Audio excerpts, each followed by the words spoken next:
All right, everybody, it's time. I'm gonna try to do this in one take, rather not sit here and edit a whole video for however long this is gonna take. But today is November 27th, Thanksgiving Day. Decided to come in, catch up, not really catch up, but not fall behind, I guess, for the events happening next week and stuff. This car has to be ready to go, hopefully 200 plus miles per hour at the Kennedy Space Center in about a week and a half. For those of you that have been subscribed for a while, I know this is not the typical old Honda content that maybe somebody or some of you were used to watching. A little different now, but the Honda stuff is coming back soon. Don't worry. I haven't given up on that. Those of you that haven't seen me on social media for a while, that is just my personal preference right now. I usually do that, or like to do that near the holidays, and get some peace and quiet with the fam. That's just my thing. So, got to address a couple things. There's a lot going on here at Bugatti Broward, Koenigsegg Broward, Lambo Broward. Story about a very special car. At least it's a special car to me because the spec, the color, the model, pure sport. I believe 021 is what we call it. R7.021 should be its name. So back in late July, maybe early August, I want to say, I was told to get ready for a car that was coming in for insurance adjuster inspection, which, if anybody knows dealership life, that's like very often. Cars get stolen, cars crash, cars flood. I've seen a lot of different cases, so nothing crazy. Once I found out what car it was, I did have social media back then, and I remember sending a DM to, we'll call him Mr. G, which is the owner of the car that was involved in the accident, asking him, hey, did you know if your car was coming over to get inspected by insurance and whatnot? And didn't seem like he was too informed, or not sure if the car wasn't in his possession at the time. I believe it might have sat at a shop somewhere or parked up somewhere for a while after the accident. So that conversation wasn't long or anything like that. It was pretty short and direct. I said, okay, cool, no problem. And never spoke to him again after that, pretty much. The car arrives. The damage that was seen was obviously pretty intense for the car he hit. Everybody was kind of scratching their heads on how this all happened, how much damage was caused. So Bugatti then sends instructions to get the car up in the air, take the wheels off, take the fender liners down, and remove every floor panel, just so they can, make sure and see and have access to all the structural areas of the car. So I get the car up in the air, get the wheels off. I do the floors before the fender liners because they kind of overlap. So when I start to remove screws underneath the panels, and I'm in the center section of the floor, it's like 5 pieces underneath these Bugattis. I get to the center piece and there's tension on the screws as I'm backing them out. Hold on, this might get a little loud.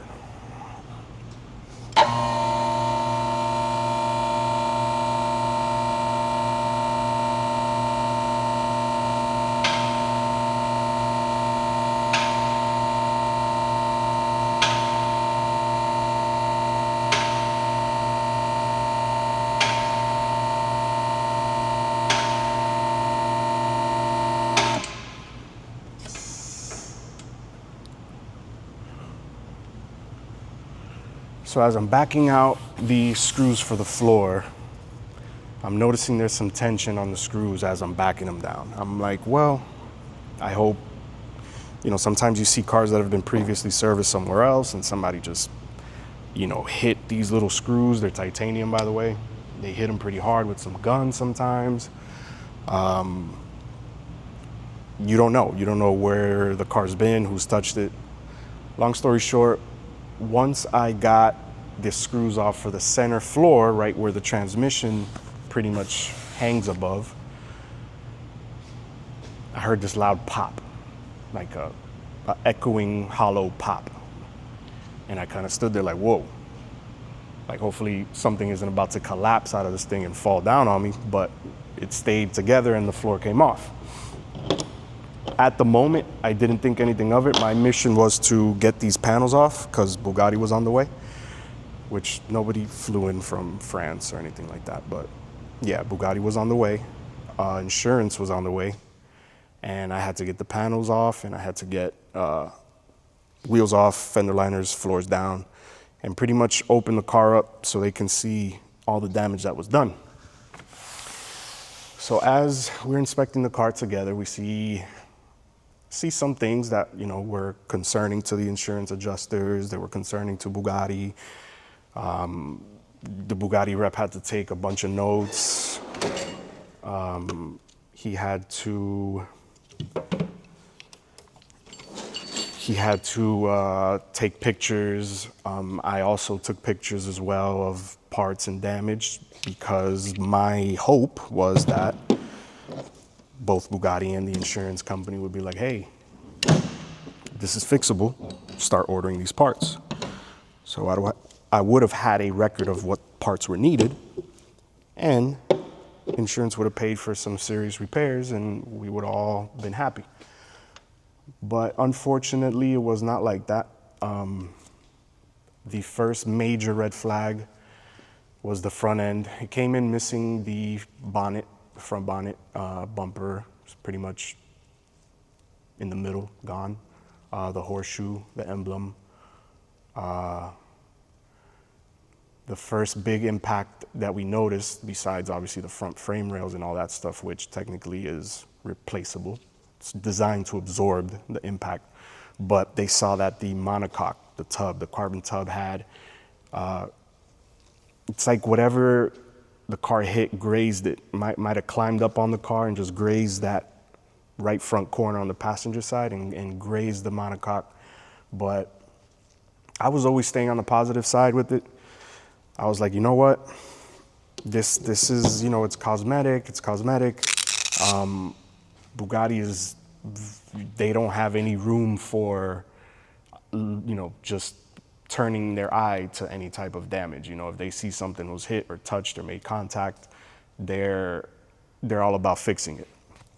So wasn't much I can do as for trying to convince anyone to save the car, although it would have benefited me greatly. Hold on, this is 1,000,000 pounds of torque here.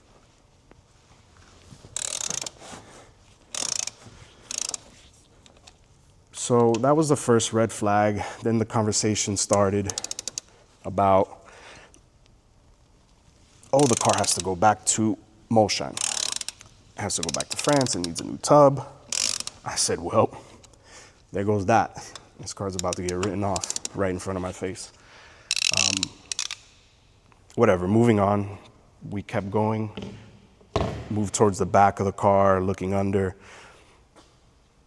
This whole time when I took floors down and panels off, I could not notice how much the transmission was actually sagging down.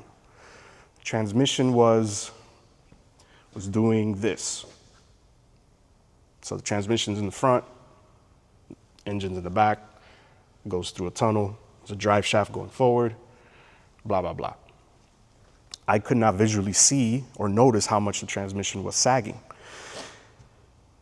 I guess as I took the floor off, the transmission finished collapsing. That was the noise that I heard.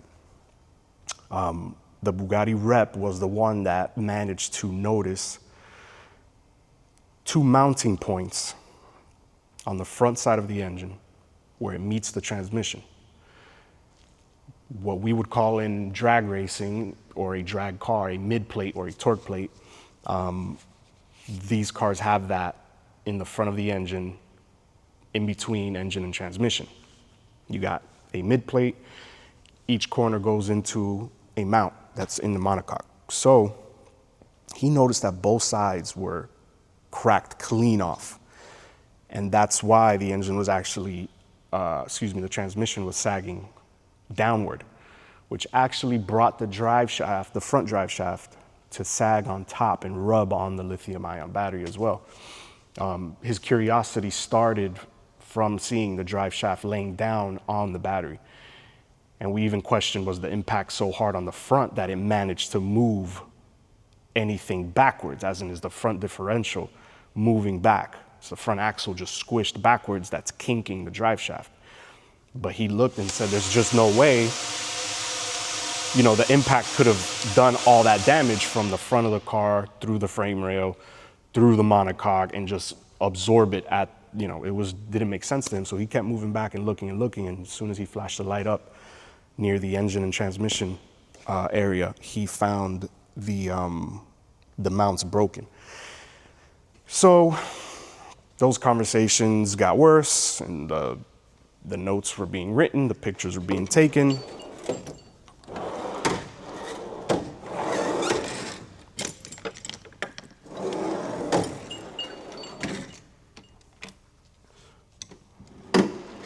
Just ignore me getting tools because I'm thinking and I'm talking at the same time. But so more conversation, insurance. He's talking to his partner. There's two insurance guys here. Bugatti's taking notes because he flew in, and that night he had to come up with a report of what he found. And I guess maybe his higher ups were going to come up with the answer as to, is it savable or not? Well, the answer was the car has to be flown back to Molsheim, or shipped back, however they want to put it on the container. They said the proper repair would be replacing the tub, the monocoque, and also it would need at the time they were saying transmission. After I did some research and homework, I don't think it's part of the transmission, but that was the conclusion that they came up with. The insurance, the day of the inspection, I remember them verbally saying, this thing's done, cut the check, pay the customer off, the owner. And I was pretty much told to put the parts back on and get the car ready for pickup because Copart was coming. We're sending a truck. And I went ahead and started doing that. Floors first, or fender liners first, actually, because now I'm going backwards. Fender liners go on, and I get to the floor. Now, little did I know, I actually helped the transmission finish collapsing as far as it would without falling out, of course. It's not gonna fall out, but it did collapse. In me helping the transmission collapse, I was not able to put on that center floor. That center floor is a long rectangular shape that helps me hang the rear floor and the front floor. They kind of overlap, not a sandwich type of thing, but one on top of the other, and a bolt will go through them both, or bolts, different size screws. So that's what I started to fight with. And in my head, I'm thinking, if I pole jack this thing up, Could I cause further damage? You know, could I pull jack it too far that the broken mounts will rub, something wedge, something crack, further crack, make its way up? I know this piece is bolted to both transmission and engine. I said, you know what? Maybe it's better if the truck just takes the floors separately. I'm gonna leave the floors off. I'm not gonna cause more damage than what is already done. This is already an expensive boo-boo in my head, is what I'm thinking. And I moved on. So I get the car on the floor. Tool time again, thinking and talking. I get the car on the floor and roll down. Didn't run, the car never drove when it got here or when it left. That week I know I had either time off or the serious hectic training schedule that they had me on. I think I was flying out every other week. I would spend the week here and then fly out again for another week and spend a week here and fly back out. So I was not here when the truck came and picked that car up. Would have loved to tell the guy, yo, take these floors, I don't know how, strap them down somewhere, but these floors didn't go back on. But that did not happen. Whenever I showed up, the floors are still standing in my bay.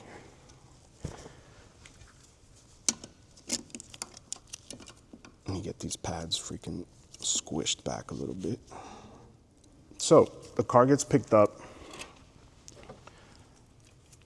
and at this point, I'm assuming insurance is gonna pay someone off, and this thing's going to the auction, which Copart did pick the car up.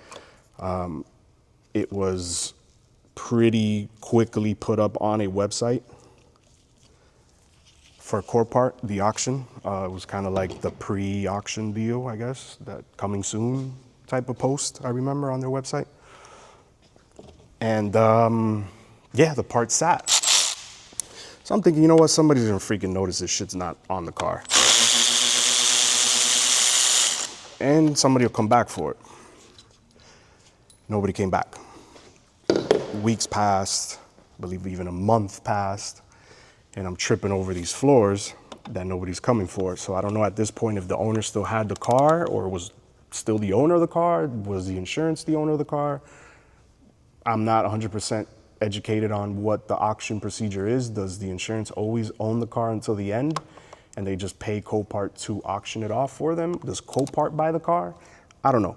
At this point, I wanted these freaking floors out of my way, and I didn't know who the hell or if anybody was gonna come and pick them up.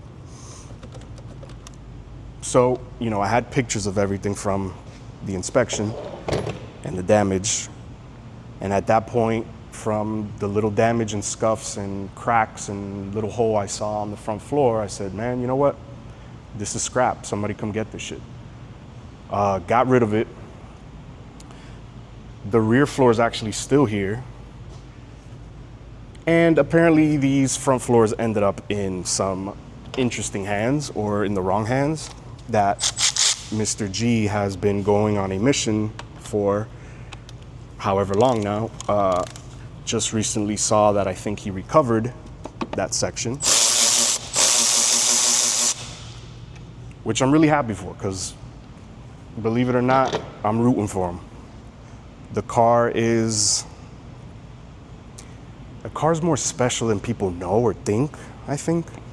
I don't know if people know how special that car is. Or maybe I'm just a nerd. Like I've been obsessed with this car for the past year since I've started working on them. I went to Molsheim in France, the factory tour, got certified. Like, I'm obsessed. This is my life. I'm here on Thanksgiving Day. Like, granted, I spent half the day with my daughter. She's with her mom now. My turn to do whatever I want. I'd rather be here working. That's how much, literally, I love these cars. But once I started doing research on that car, that particular car, it's one of 60 pure sports in the world, right? But Bugatti picked that spec to be shown in Pebble Beach back in 2021. It's not that easy to find pictures of the car being shown. but there are pictures in Google of the original spec. You might not even recognize the car because Mr. G has since wrapped that car and it's slightly a different color. The original color of that car is just, it's so amazing that Bugatti chose it to be shown. It was parked next to a blue Bolide and I think a green Super Sport in Pebble Beach back in 2021. So not only is this car one of 60, but it's probably in its own world one of one. It's one of one pure sport that Bugatti chose to show at arguably the biggest, most world famous super and hypercar show in the world. So I know it meant a lot to Bugatti. That car was special to them, or it is special to them. It's special to me still. Moving on to, or before I finish, back to the floors. The word of the day is accountability. At the end of the day, the only reason those parts disappeared and caused Mr. G some trouble is because I couldn't put them back on. So I gotta raise my hand on that one. I gotta take it on the chin. Apologize for the inconvenience. Hopefully you did get your parts back. The other one's here, and some bolts and shit. Whenever you wanna, more than welcome to show up and grab that. Yeah, but accountability, bro. Somebody had to cause this situation, right? That's what I think is missing in the car world, or at least at this level. Accountability, people just saying, yo, my bad. Didn't mean to, but it went downhill and shit hit the fan. My fault. Let me make it right. Making it right is the hard part right now because Bugatti did send out that email. And yes, there was an email. Pretty much saying, hey, 021, it's on the list. You know, do not sell parts or labor to anything involved with this vehicle. That's where we're at up until this day. There hasn't been an email undoing that I know of, as of today, Thanksgiving Day. I know stuff on the internet saying it got unblacklisted after the conversation between CEO and Mr. G, but I don't know, that news hasn't made it to the dealership yet. It could have happened, and maybe that's just gonna make its way down to all the dealerships, but nothing official yet that I've been told about that being lifted. So we'll leave that there. Coincidentally, this past Friday, yeah, it wasn't a week ago yet. These middle of the week holidays messed me up, but last Friday, super cool event, grand opening for us, although Bugatti's been here for, I don't know, 5 years already or something, maybe more than that.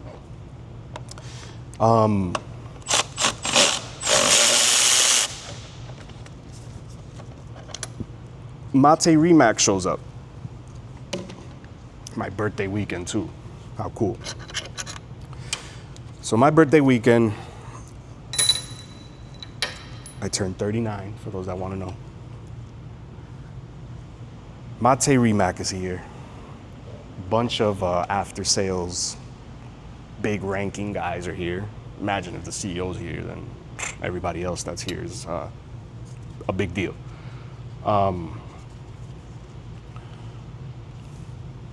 Pocket screwdriver will save you every time. Where is it? Mate Remax is the coolest, most down-to-earth. Don't interrupt my freaking video. All right, we're good. The most down-to-earth, coolest person, like a genuine car guy that will talk to anyone from, he'll have a conversation with the kid in valet. He'll take a picture with whoever. Hopefully I can edit this video and add pictures about all this stuff I'm talking about, but I got a picture with Mate. I'll throw up whatever pictures of damage that I found on the Pure Sport. Super cool, super humble, down to earth, and very direct. His personality, I guess that's just CEO stuff though. Like they gotta shoot. They're shooters. So, you know, the conversation did come up. The Pure Sport conversation did come up with them being here. I heard them talking. I overheard them talking. I took the initiative to almost interrupt the conversation, and I walked up and I said, hey, heard you guys are talking about the crash, the Pure Sport. I helped inspect that car that day. And I put in a good word. I put in a good word to see if it would spark any chance of them coming up with a plan, an idea to fix it, you know? And I told them that, and Mate agreed when I told him. The monocoque got grazed. I think the ugliest part of that area was the windshield shattering from the graze, but I don't think there's anything structural there to worry about. And he agreed. He was like, yeah, we saw that, you know, it was just over the top. Went right over it, clipped some carbon, but nothing that you can say cracked or a chunk broke off. Like, no, hell no. So he agreed to that. The only part, and this is the part that I think everybody just can't think of a plan of how to efficiently fix this, or the fastest, most cost-effective way to fix this, is the situation of the mount.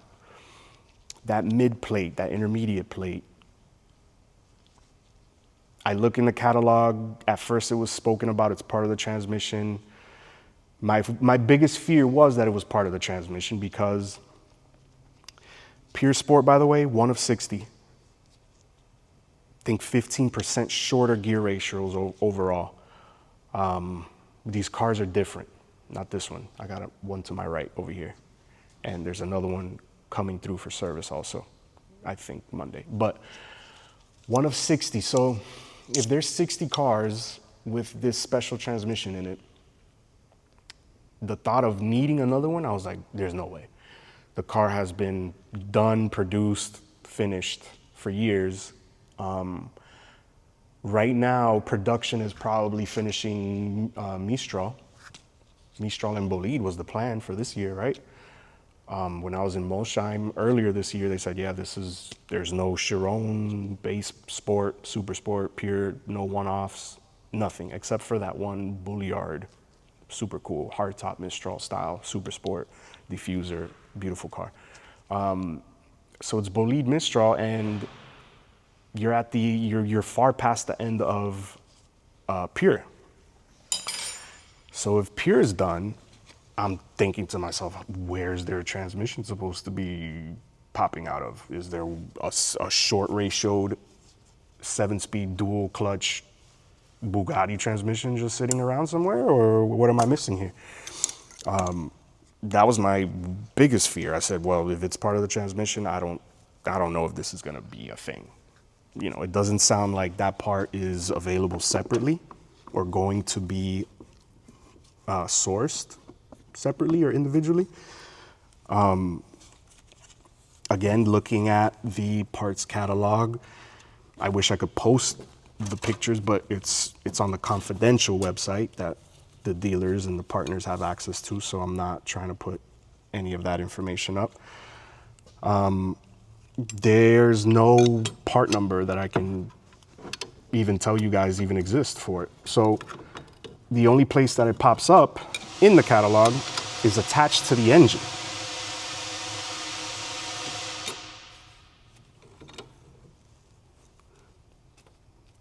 We're safe. We're good there. Yep. Only place it shows up in the catalog, the only place you'll ever see it in a parts catalog, it's attached to the engine. It's on the front side of the engine. I believe it's the timing side of the engine. Timing chain, cam, gears, and all that fun stuff is happening on that side. I don't think it's integrated into being a timing cover, a front timing case for the engine. I think it's its individual part. The thing is, and I have to take a seat to really explain this, but when Mate had the response for Mr. G about not 3D printing or not being able to 3D print. And Mr. G wants to fix his car. He says, hey, if you don't fix this, if you don't 3D print this, I'll just do it myself. And then he said, it's just not able, or it's not that easy, I guess is what he really meant. Whatever. Long story short, I see why it's not able to be 3D printed. Granted, you could 3D print anything you want. You could 3D print, there's technology that'll probably 3D print this freaking Torx socket, not socket, whatever. Inverted Torx, whatever you want to call it. Bad example. But this little tool here could get 3D printed to the exact dimensions, I bet, right? I found some videos that I screenshotted of that piece at the factory. Not alone, it's already assembled to the engine, but the transmission was about to go on. These are Bugatti official videos, so I'm not taking anybody's videos or screenshotting anybody else's stuff. This is Bugatti stuff, public. You can look it up on YouTube, W16 something, it'll be there. So that piece not only acts as a engine mount on both sides, but it has some pieces going through it. So what Mate Rimac replied to Mr. G,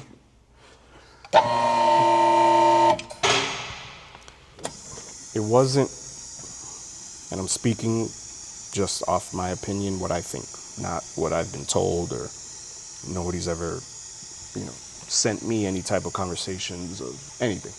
But what I think he meant is that a piece like that is just not smart to try to duplicate. Because, and I'll tell you why. That part is playing a big role in the front area of the engine where it meets the transmission.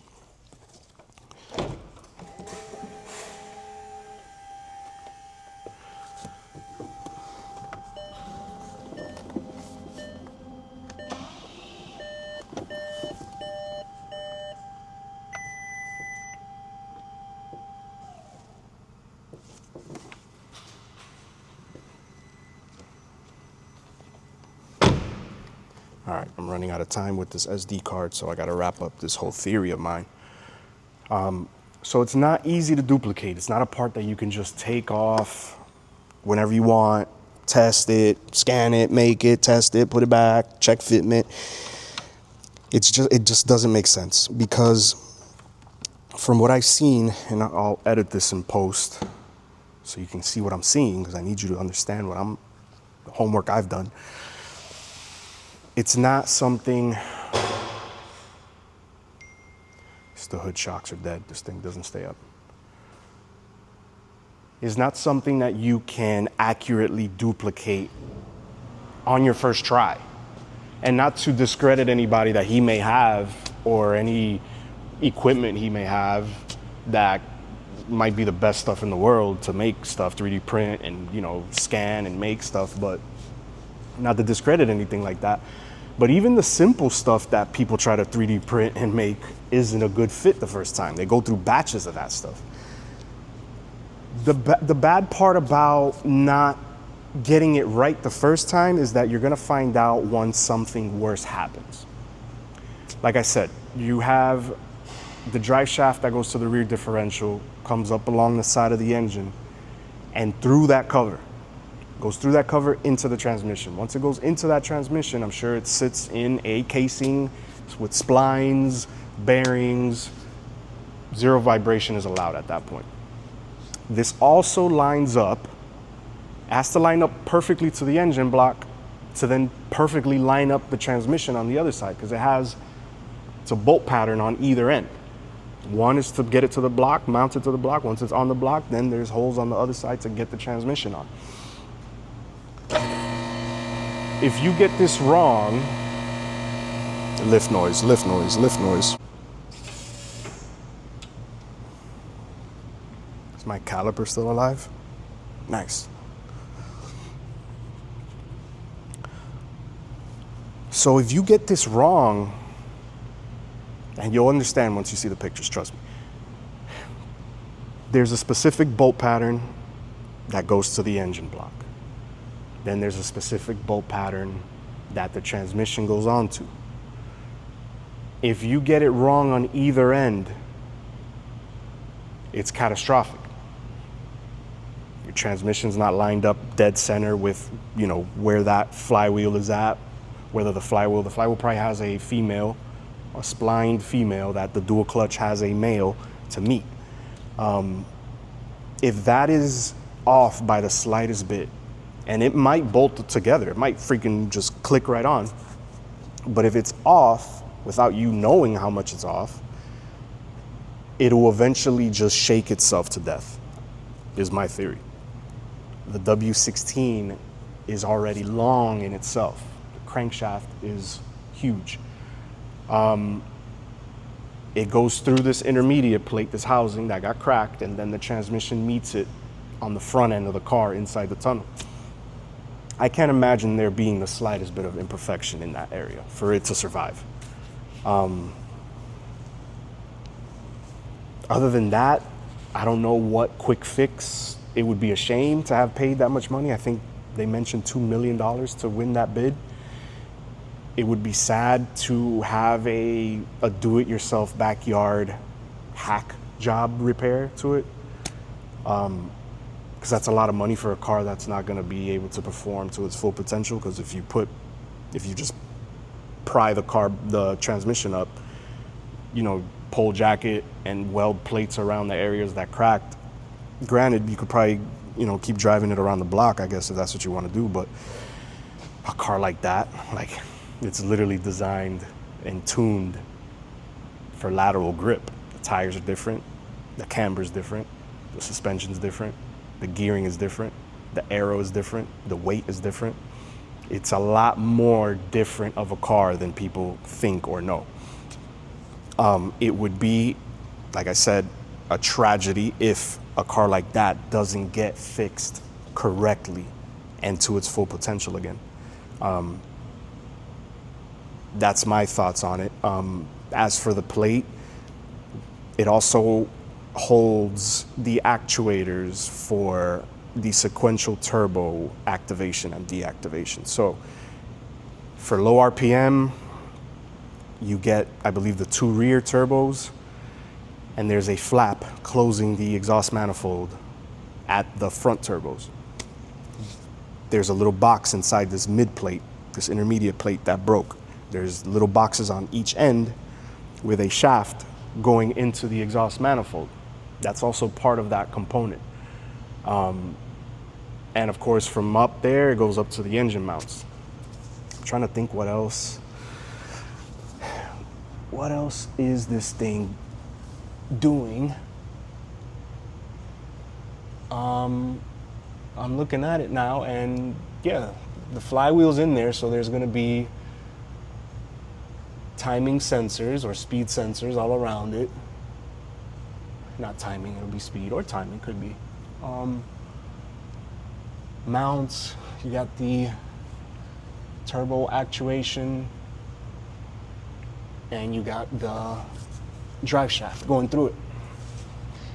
And you guys will see what I'm talking about. I'll post it because, you know, that car has been posted everywhere, and the damages should be shown at this point, because maybe it'll give, you know, Mr. G and his team some insight or ideas on how to go about trying to fix it. I always go back to, yeah, bro, I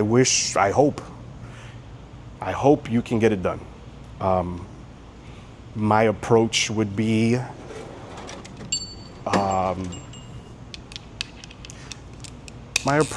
knowing not knowing him. I don't know Mate. I hung out with him for like a day, because we had the event here. Then we went to Miami Beach the next day. He raced a Mistral versus a boat.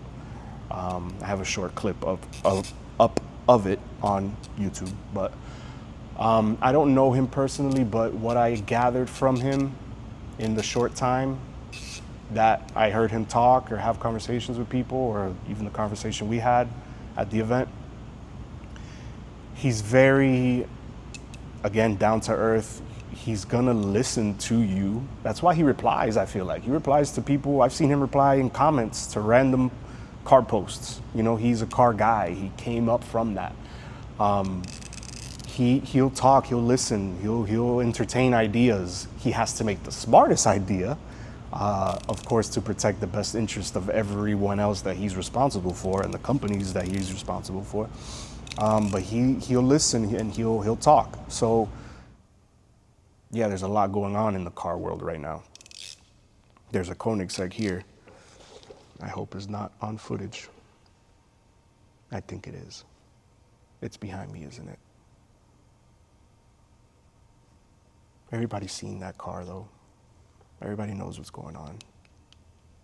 I don't think it's terrible that it's up there. But yeah, that's that Koenigsegg, that's that Regera. But as for the pure sport, not to get off topic, I definitely freaking love to fix that thing, but splitting a car in half to get to that part, it's no joke. It's only a few people can do that in the country. We don't have the equipment for it. We just got the equipment, the toolkit to align them, but we do not have the equipment to split the car in half. Looking at the instructions, workshop manual, I could probably get it done fairly quickly. It's just up to Bugatti if anybody's ever going to be allowed to. So if it gets split, probably have to get shipped out of state. What part they're able to source to fix the situation, no idea. I don't know where that part's going to come from. I think that comes with the whole engine from Germany. And that's not something anybody's trying to do, is replace an engine just for that plate. So if you have money invested, a lot of money invested in these cars, protect your investment. Also for the pure sport, huge investment still at that price for the condition that the car's in. I would protect the investment.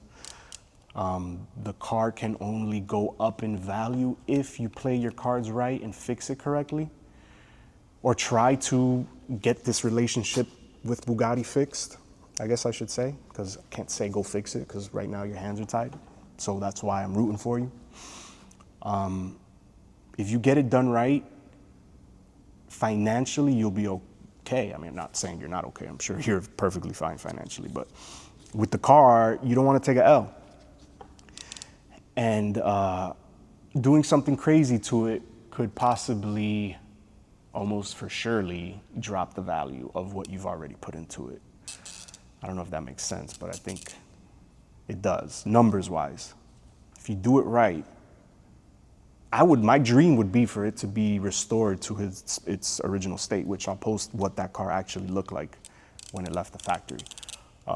Again, public pictures everywhere on DuPont registry and stuff like that. Nothing from our database. That's confidential, internal stuff. Nothing from there. But yeah, that's my story on R7.021. Yeah.